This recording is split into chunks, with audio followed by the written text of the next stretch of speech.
And now, before we can move on to the sessions, we would like to once again introduce the chairperson of Day 1, Yang Berbahagia Professor Dato Omar Osman. Professor Omar Osman is currently the Vice-Chancellor at University of Science Malaysia since 28 September 2011. Omar was also formerly the Deputy Vice-Chancellor of Student Affairs and Development from March 2007 till 27 September 2011. Professor Omar began his career in USM in 1989 after graduating with PhD in Project Management from Heriot-Watt University, United Kingdom. He also holds a BS degree in Quantity Surveying and MSc in Construction Management, and he became a professor in October 2008. In the field of ESD, Professor Omar works together with a group of academicians to promote USM to be recognized as the first 7 Regional Center of Expertise, RCEs, on education for sustainable development by the United Nations University to spearhead ESD in the region in 2005. In the areas of strategic planning, Professor Omar was involved directly in a number of strategic moves made by USM since 2004, including the Research University Planning, the 9 Malaysia Plan Development Planning, the Apex University Planning, and the 10 Malaysia Plan. Professor Omar has published a number of books, including on the construction management, the emerging governance and economic issues in construction industry, the education for sustainable development in higher education institutions, and also is planning another book on human resource development in USM. Without further delay, ladies and gentlemen, I will now pass the stage to Yang Berbahagia Professor Dato Omar Osman. Thank you. Thank you. You shouldn't have read my biodata because I'm just chairing. But anyway, we will begin this first session with me inviting Professor Dato Dr. Ibrahim Ahmad Bajunid, no other than a close friend of mine. Welcome Dato up on the stage and give him a big round of applause. As usual, he will not sit in the middle, he will sit by the side, and that's Professor Dato Ibrahim. But let me give you the honor of listening a bit to what his biodata is. But Professor Dato Dr. Ibrahim will be speaking on the topic of understanding excellence in higher education, the education reform. And I believe that's a good opening background or platform for us to move through. And Professor Dato Dr. Ibrahim Bajunid is currently the Deputy Vice-Chancellor of INTI Laureate International Universities and Professor of Management, Education and the Social Sciences. He was also formerly the Director of the Regional Center for Educational Planning under UNESCO RCEP, the at the Al Sharjah United Arab Emirates, and also the founding dean there, I suppose, of Faculty of Humanities and Social Science. I don't think I should be reading all this because many of you know who our brother is, and most important is for us to be able to listen and absorb all his ideas and his visions, and also maybe criticism on how education reform from his perspective. Dato, you will have maybe half an hour or so because I think we will open to dialogues and also question and answers, which will be moderated by our moderator later. And I will then just, if I can, which I hope I don't have to, summarize a bit on what you have said. So let's give a big round of applause to Dato Dr. Ibrahim Ahmad Bajunid, Deputy Vice-Chancellor, INTI International University.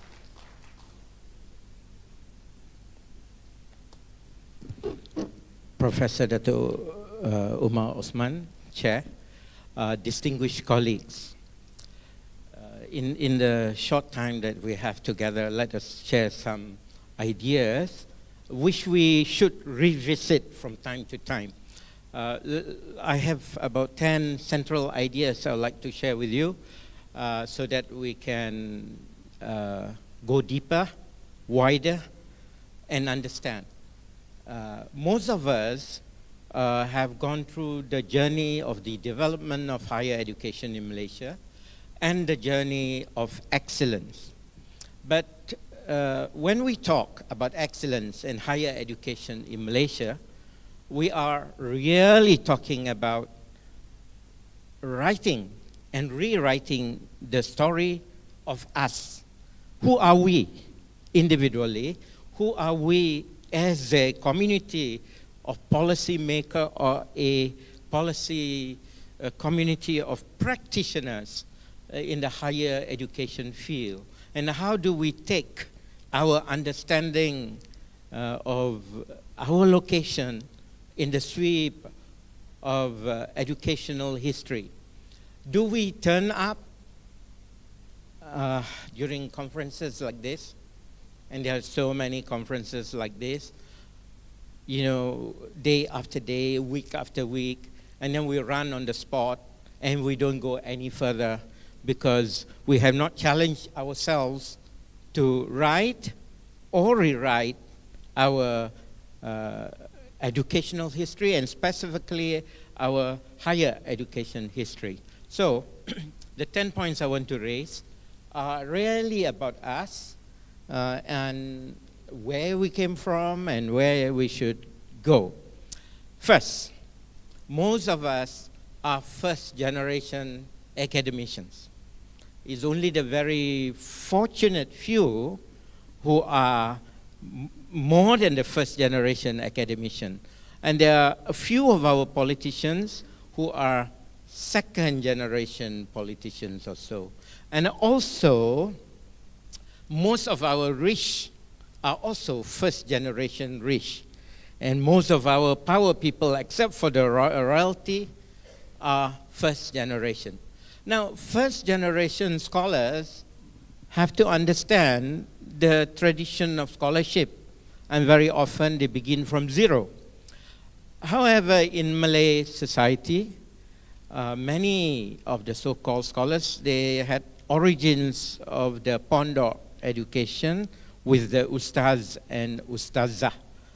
And then we build our own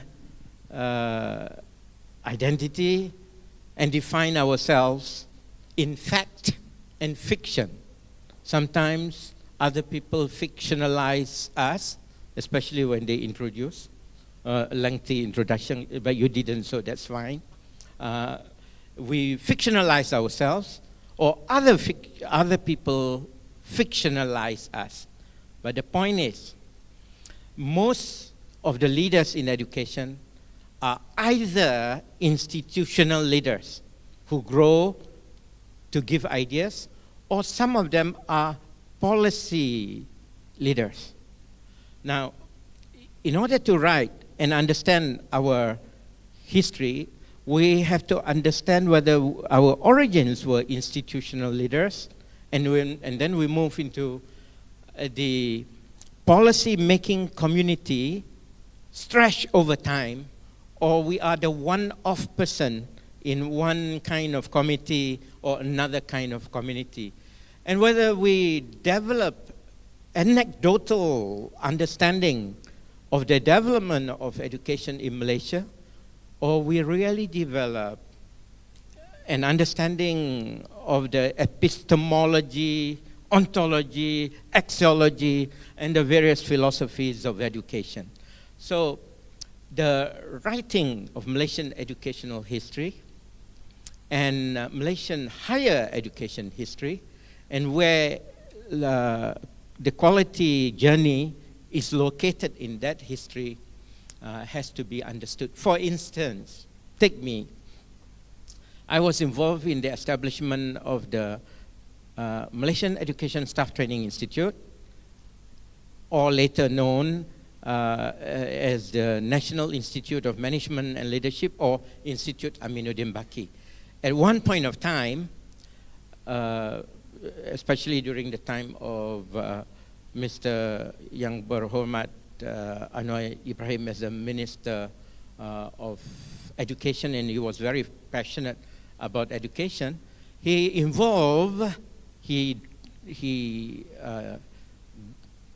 ensured that IAB was involved in the training of vice-chancellors, deputy vice-chancellors, and deans. So IAB actually played that role, the beginning role of the training of school principals, the principals of teachers, colleges, and polytechnics, and even the universities.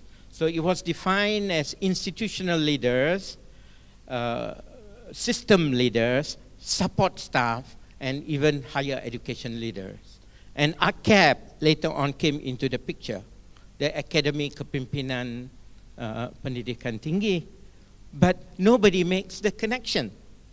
ACAP became a standalone institution owned by higher education people and higher education elites, but nobody makes a connection.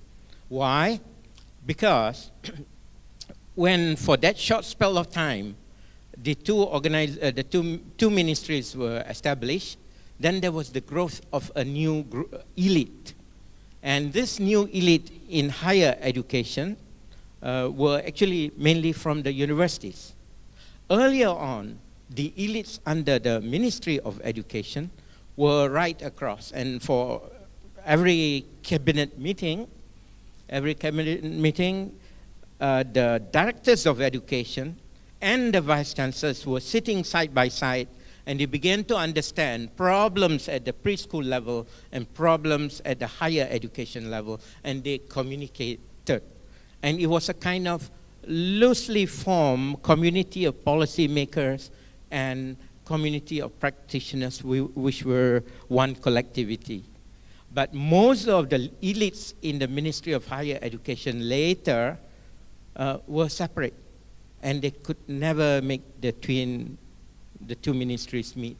There were, however, a few people who traversed the two groups of elites. One of them was Tan Sri Anwar, who became the Director of Higher Education, and he could see that there were actually two worlds. And another person is Tan Sri Muhammad Zahid Muhammad Nordin, the chairman for the study,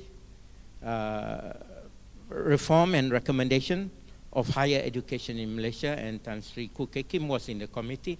And so that committee went around the world, academicians and people from the former Ministry of Education, plus civil servants, and they came up with recommendations for the reform of higher education, and many of the recommendations were implemented by the Ministry of Higher Education without most of the the new elites or the community of policymakers understanding the origins and the challenges of the committee, Wan Zahid's committee. Now, that's just as Mukaddimah.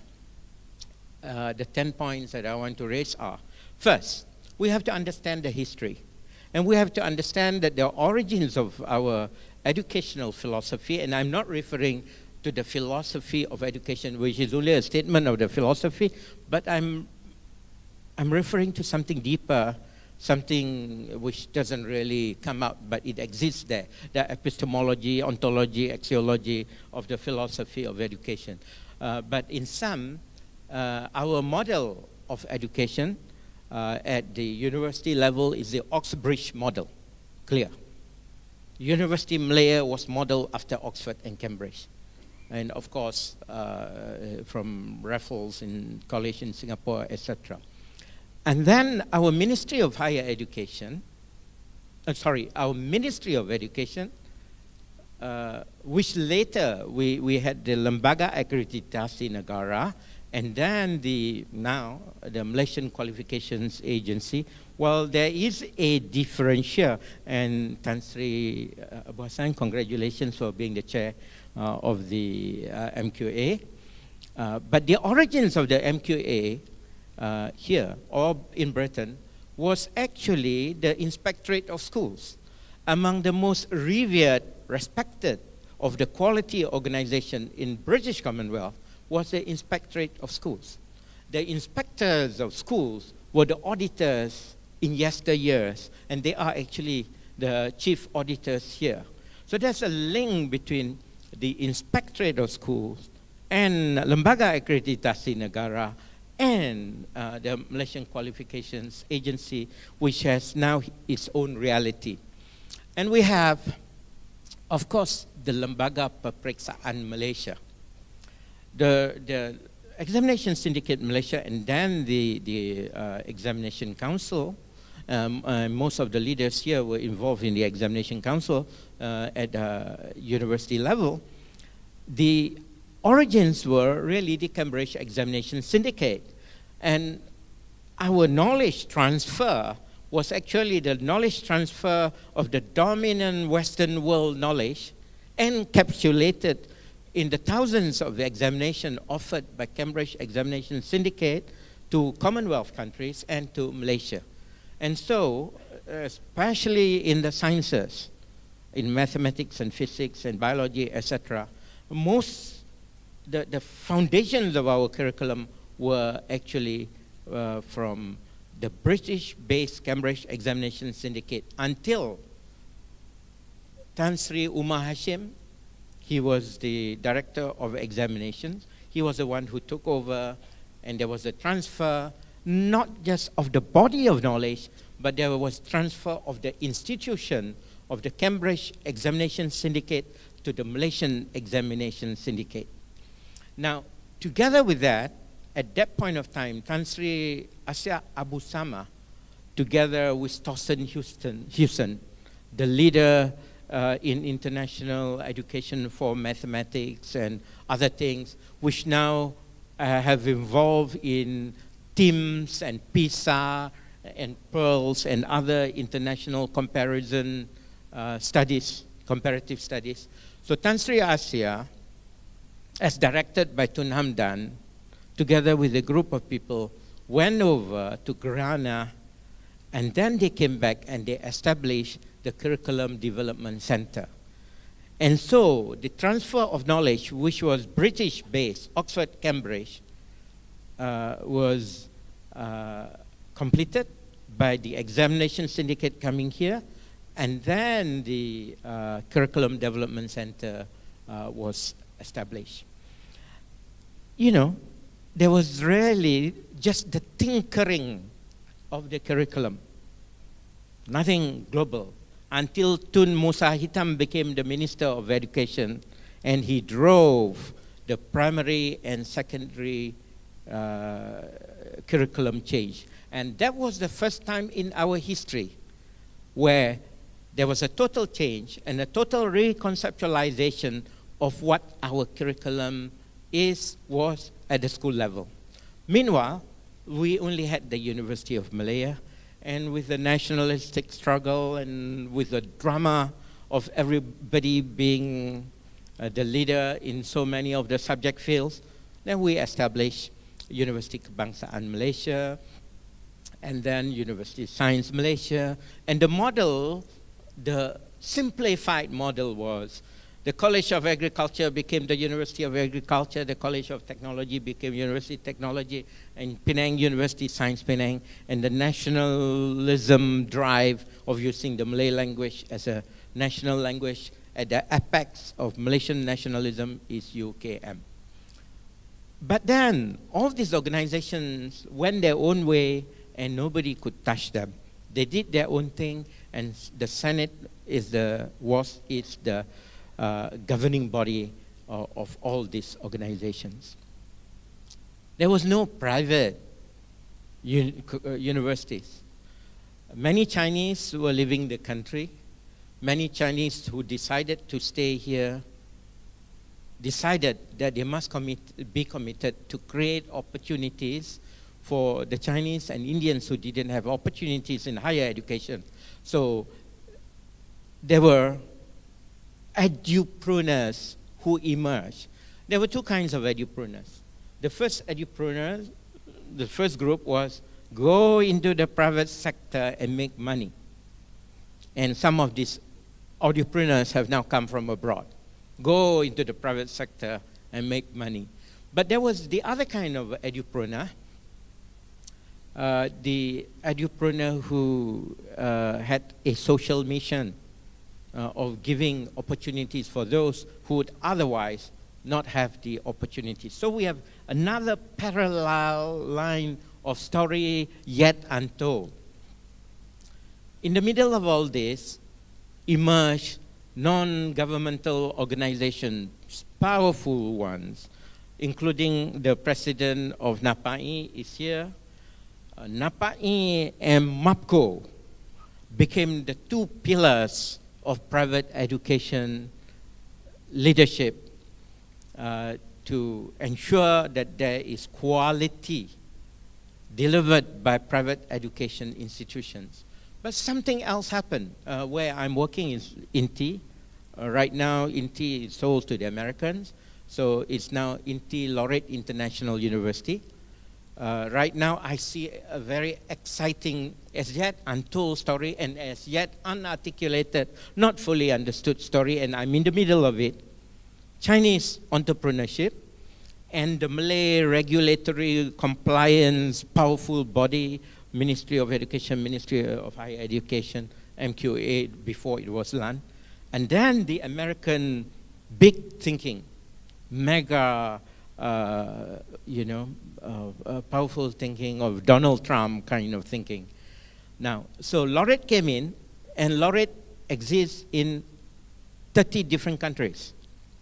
It has 100 universities. It has 80,000 lecturers. In a way, what does it mean? It means all the lecturers in the Laureate group are equal in number to all the lecturers in all the universities in Malaysia. That's the kind of story not articulated, not told. Just like another mind-challenging idea. Indonesia has 260 million over people. 10% of the richest in Indonesia, 10%, just 10%, and we're not saying 20%, 10% of the richest people in Indonesia, more than all the total population of Malaysia, which makes Malaysia a very poor country. So when we compare, when we write stories, when we articulate ideas, if we benchmark, it takes on a different meaning. If we don't benchmark, we are like Tarzan, just calling out the Tarzan call with the Jane and all those creatures supporting Tarzan. But once we compare civilizations beyond the jungle into the concrete jungle, into the real jungle of competition and global competition, then the Tarzan call is no more that loud or that powerful or that legendary. So in our writing, our history of quality and of education, we have to be realistic, pragmatic, realistic, understand history. No other way but to understand history deeply, to understand individual histories, group histories, institutional histories, policy-making histories. And, we write little policy-making histories because everything is secret, confidential, confidential. So very few people really understand the unwritten policy, the policies made as people walk by the corridors of power before meeting. All those are not understood. We only understand policies as they are articulated and made public. But we don't really understand the nature of policy making in so many different ways. In the history of Malaysia, training institutions play a fantastic role, not fully understood. I was writing, there are two institutions which are not fully understood. The first week I worked, this was in 1968, I joined the union. So I was in the trade union movement. I was the deputy president of QPEX, etc. And I see that our union, for instance, the National Union of the Teaching Profession, is the richest and largest trade union in Malaysia. It is part of Education International, the largest trade union body in the whole world, with over 40 million members. So when Oxford University Press, Fajar Bhakti asked me to write a book on the history of education in Malaysia for the 50th anniversary, I had a chapter on the trade union movement and the contributions of, at one point of time, there were 56,000 professional associations, and then they came down to about 20,000, and 200 education-related associations, including, besides NAPAI and MAPKU, the professional organizations of law, of medicine, of architecture, and Dato Professor of the Surveyor, and I am given to understand by the Majlis Professional Malaysia that it was the surveyors who were the first to be approved by Parliament as the professional organization. So institutions, the private sector institutions were not recognized, the trade unions were not recognized. So when I was writing the book, and of course the publishers sent for review to their academicians, so those academic reviewers said that the teachers' trade union movement was irrelevant, never contributed anything. Because these were the academicians who, after school, went to a faculty in the university, stayed in the faculty, and then go up within that institution. They do not know, do not know what happens out there. So they said, no, that chapter must be out. Nothing. The teachers' movement never contributed anything. So I refused to write the book. I resigned. So, unless the publisher accepted that chapter. And that chapter was accepted. And that's the first time where in a big book, the teachers' leadership movement in education was recognized publicly. But if we listen to people with partial knowledge, who are strong, who have status in institutions, but do not understand the macro level changes, then we are having a distorted view of history. So that takes care of the teachers' trade movement. Now, the training world. In all the Malaysia plans, we talk about the training world.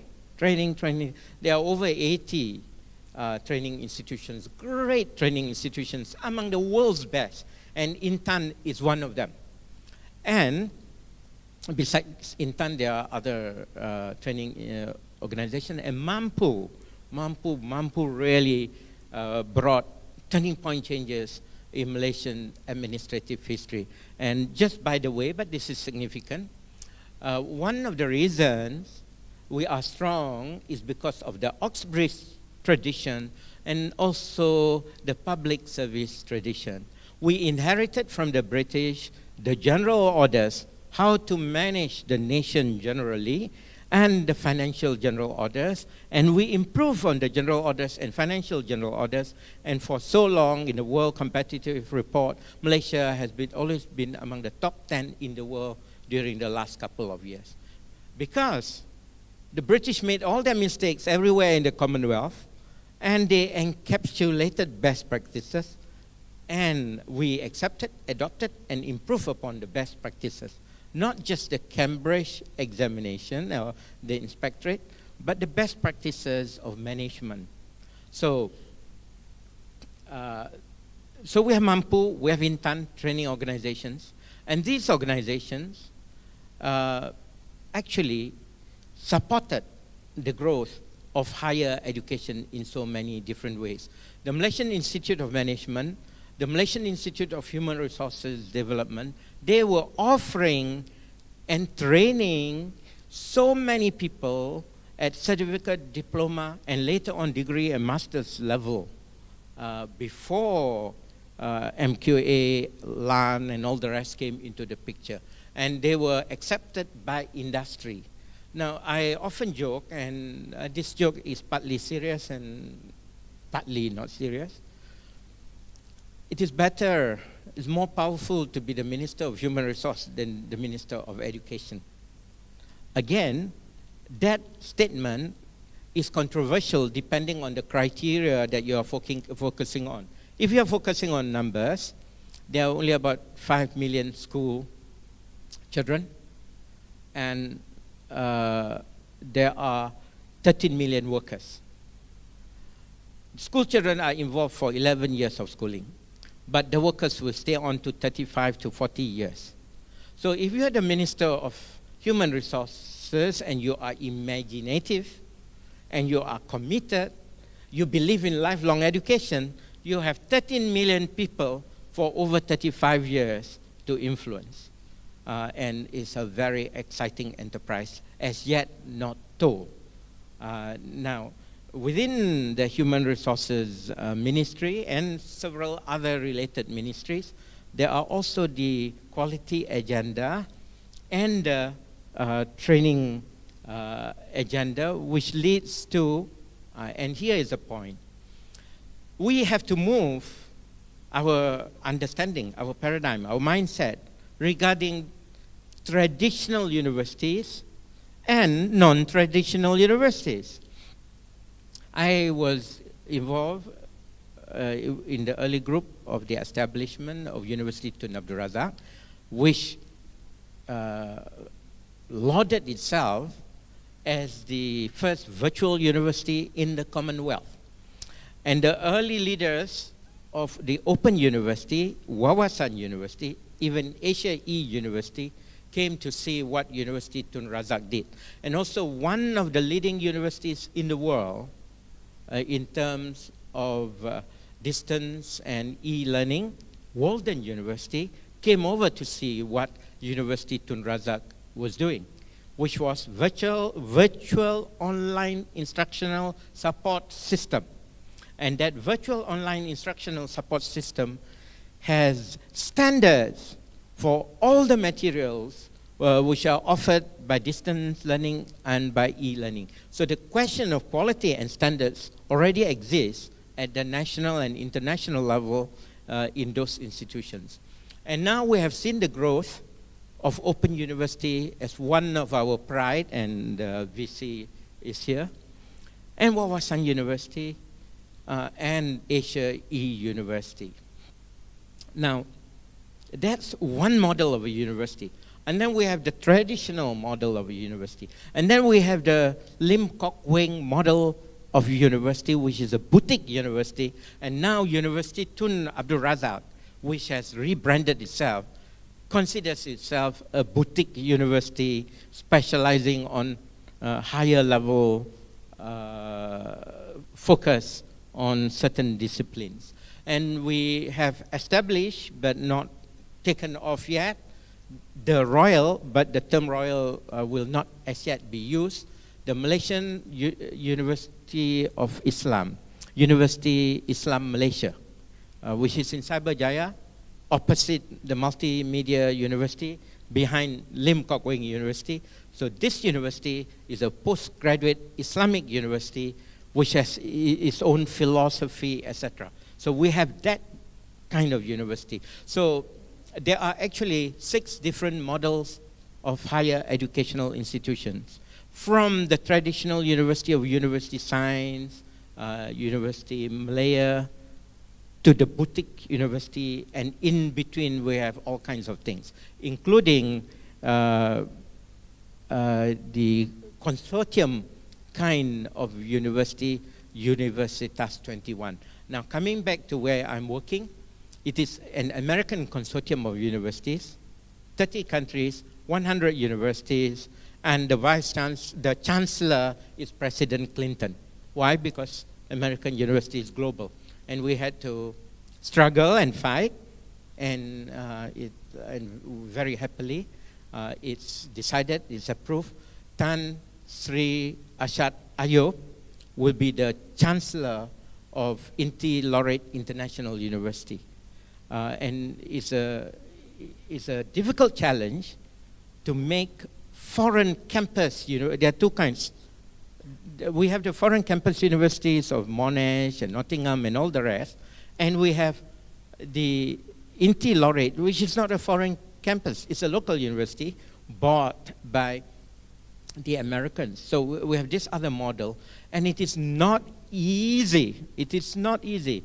We can all be proud of our vice chancellors and our academic leaders, but when it comes to the decision regarding the Chancellor and the Vice-Chancellor and the Deans, it's so challenging. It's so very, very challenging.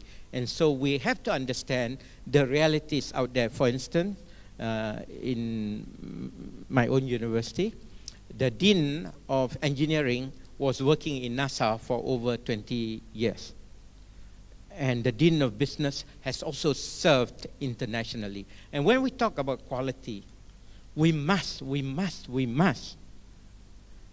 have that strategic plan that Malaysian academicians, when they're young, be allowed and be encouraged and be supported to serve in the World Bank, in Commonwealth Secretariat, in foreign universities, etc. And not to be lip service, that when these people have the opportunities, we are all the time in the way. I have a member of my staff who is my friend, who was offered to work in Cornell University. He finished his PhD, he was offered to work in Cornell University, and all our people, our leaders, stopped him from going. And they want him to finish the 7 years of contract before he goes, as if Cornell will wait for 7 years. And it has to be political intervention to allow him to continue. And he has come back, he has worked in EPRD, and now he's in the Prime Minister's department, etc. We ourselves are in the way of our young people realizing their fullest potentialities elsewhere, when we actually should have, as part of our global, as part of our institutional and national strategy, a certain percentage of Malaysians should be encouraged to lead globally.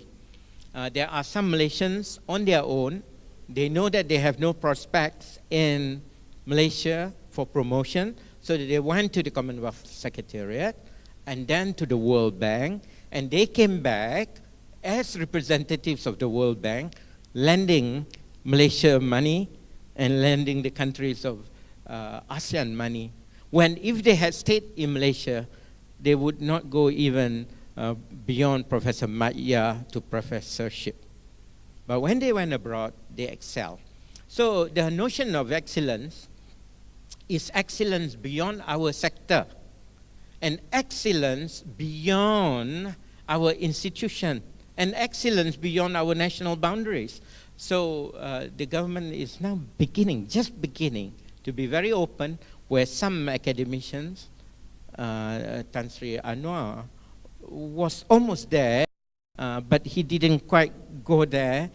He remained in the academic service, but he didn't become a PTD officer. I'm correct on that, right? You never became a PTD officer. But many academicians are now being converted, within inverted commas, to become PTD officer. In fact, there are about 4 or 5 people, with the possibility of academicians or people from other services becoming Ketua Setiausaha Negara, which was a very close service before.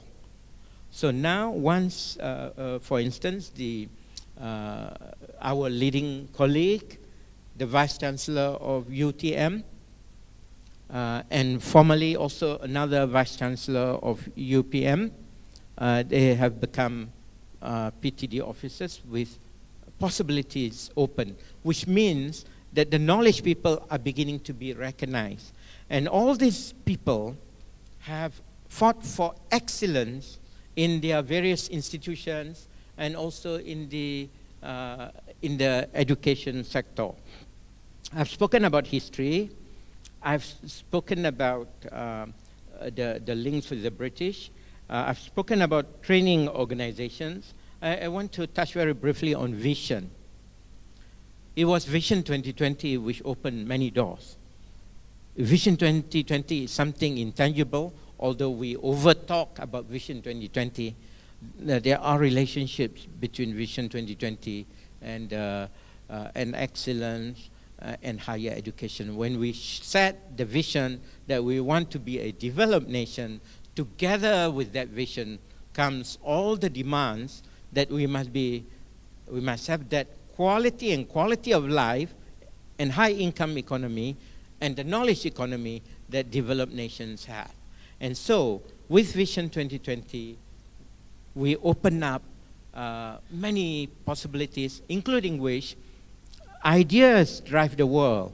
We had two great ideas, and many of us were involved in the initial formulation of the ideas and in driving the ideas. One was the idea of the democratization of education. That idea of the democratization of education, articulated in the 1990s, moved the paradigm from the elitist model of universities with selected students to the democratization of higher education and different models of university. The second idea, inspired by Vision 2020, was actually Malaysia as a center of excellence.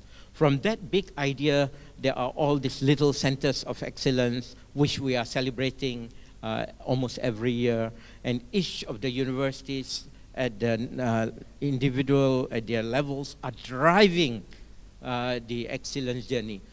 But there's a difference. Most of the public universities were never really audited until recently when MQA came into the picture. But the private universities, let me tell you the little story of INTI, and I will sum up, sir. The INTI, for instance, has been audited more than 100 times. And many of the private universities have been audited scores of times. And this is very interesting, a kind of poetic justice, a kind of untold story. And I still try to understand.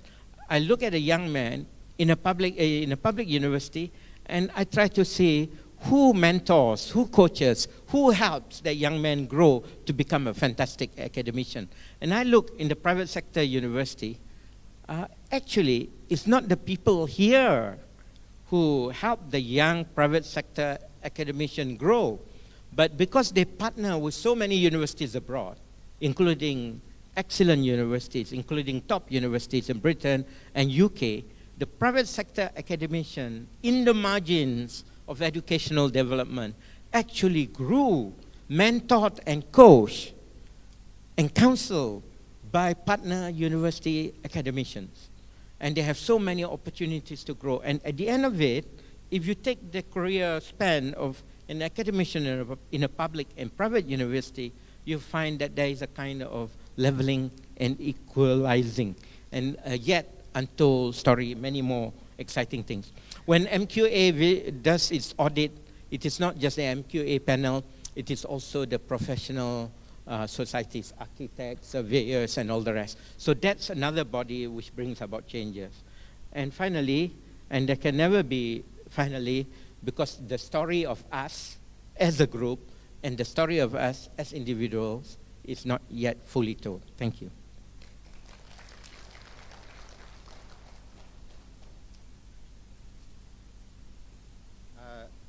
Can I get the signal from the Secretariat? Whether we have time for question and answer? Can we have 10 minutes? 10 minutes. Shall I preside? Yeah, okay. I'll facilitate for you. Any comments, a question and answer? But I think it is opportune if, and also good respect to give your names, not necessarily address, to just say if you want to ask any questions. I would prefer if they're just questions and not opinions, because I think opinions can actually be deliberated later. Is there? Yes.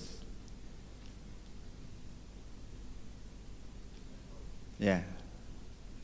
We will take 3 questions, then we'll let Dato to answer and conclude. And I have decided that I will not do any conclusion. I don't want to do injustice to my brother.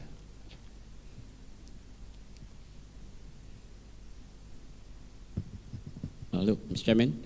Prof, my name is James from Asia Met University. Prof Bajunid is a good friend. I just have one question to ask. When we talk about the reform of educational excellence in Malaysia, I see that in your illustration you still use the word elite. Could I have an understanding of the word elite when we are reforming into the new world? Thank you. Thank you. Good. Elitist.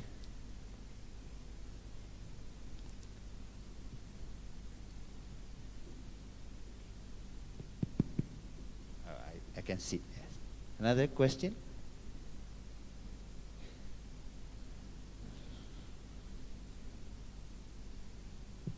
No? I think we will let Dato Ibrahim Bajunid explain the philosophy of elites and elitists, and then conclude in 5 to 10 minutes. Thank you, Dato. Actually, what's happening to us, what's happening to our country, what's happening to education has not been approached. It has been approached from formal public knowledge. But for instance, actually, the teaching profession is the largest middle class in the whole of Malaysia.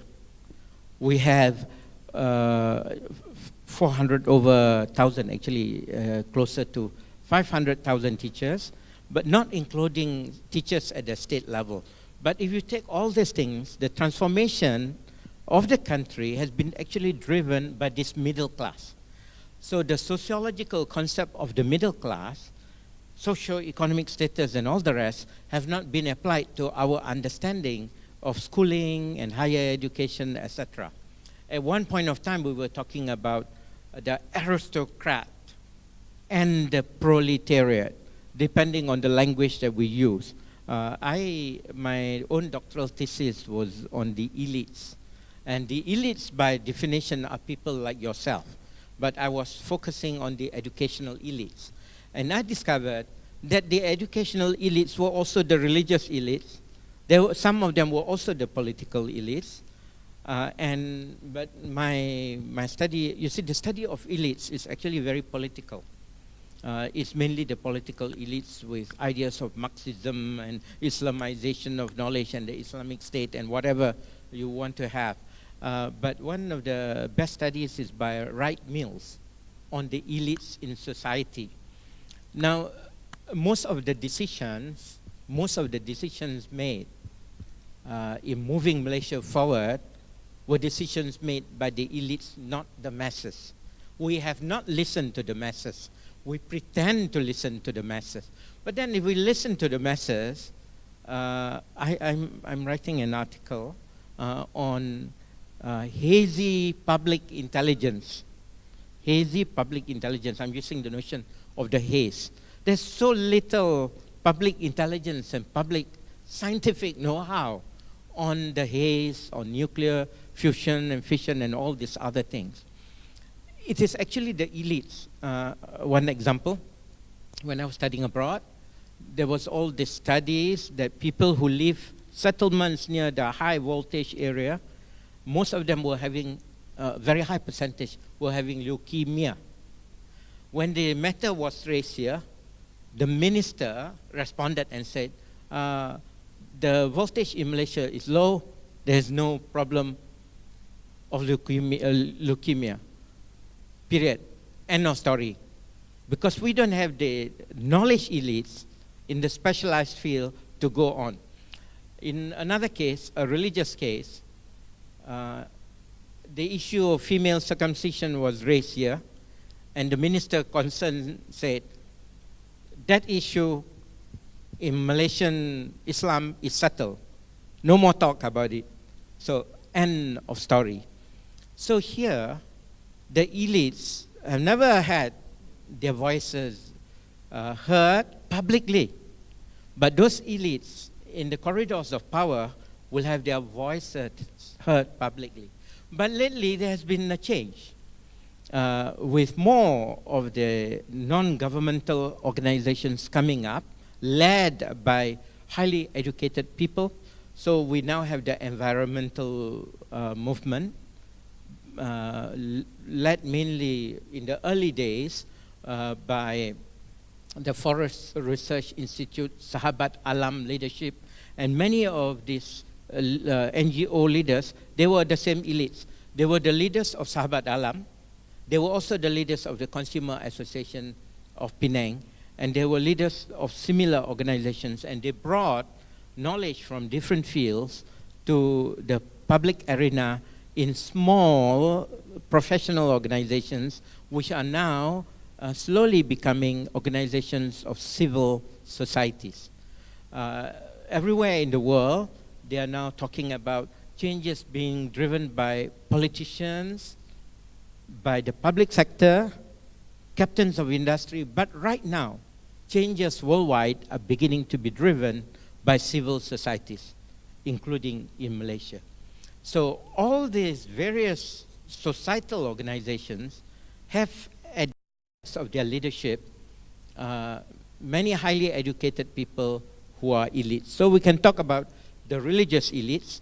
The religious elites would constitute the muftis and the imam muda and all this group. We have the public service elites. We have the academic elites, but divided into their multidisciplinary or disciplinary areas. We have the edupreneurs in education who are also elites. Right now, MAPKU is taking on the ministry over certain things. So it's the MAPKU elite, the Napai elite, and those other elites who mobilize people like ASLI, Asian Strategic Leadership Institute, which almost every year for the last decade over has been mobilizing the educational elites together. And so we have different kinds of elites. And it's the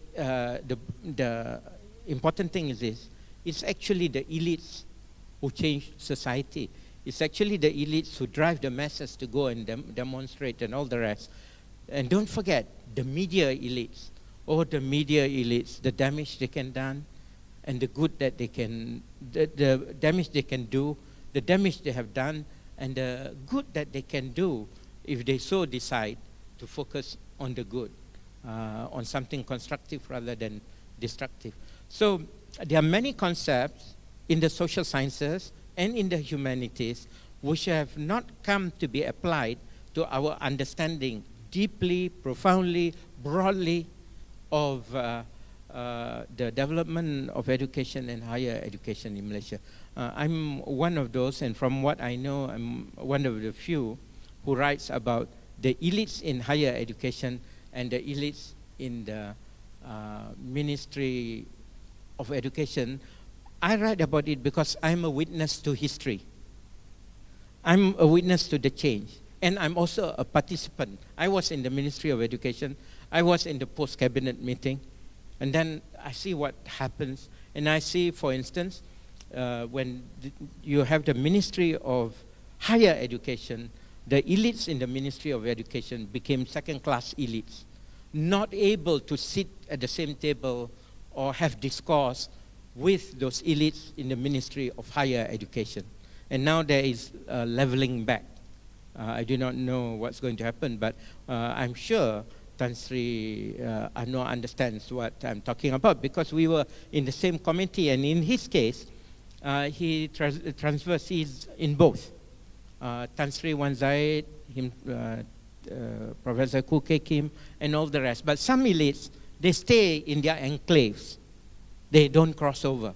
But there's a small group of elites at the policy-making community and at the discipline, academic discipline committee, where they cross over, like Professor Kuke Kim, Professor Emeritus Kuke Kim, because his base is history.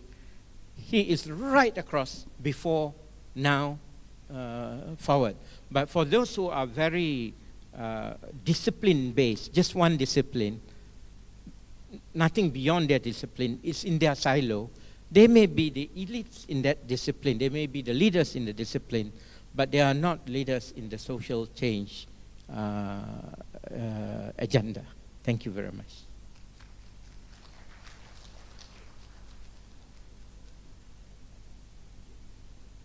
I think we will end the session, and again, let's give a big round of applause to Professor Dato Dr. Ibrahim Bajunid, and we will do the crossover as Prof says, with the second moderator coming in for the second session before we break for lunch. And let me invite Dr. Hamidin Abdul Hamid up on the stage to do the crossover. And I think we will then now see translational and transnational elites crossing over from many, and we'll have this on the table here. So we'll see more. Thank you, Dato, for being here today with us. Yes. No. Yeah. Yeah. Okay. The next session is session 2. Is Dr. Hamidin will chair, and let me introduce a bit of the background of Dr. Hamidin Abdul Hamid, who is actually the CEO of the Razak School of Government, an example of an intermediate organization that tried to link between policy and probably higher education also. And this is a newly formed outfit by the government of Malaysia aimed at spearheading the intellectual leadership and professional development of the Malaysia's public sector leaders. And he has 18 years of experience, had a Bachelor of Arts at University of Malaya, MA in University of London, and a PhD from the School of Oriental and African Studies, University of London.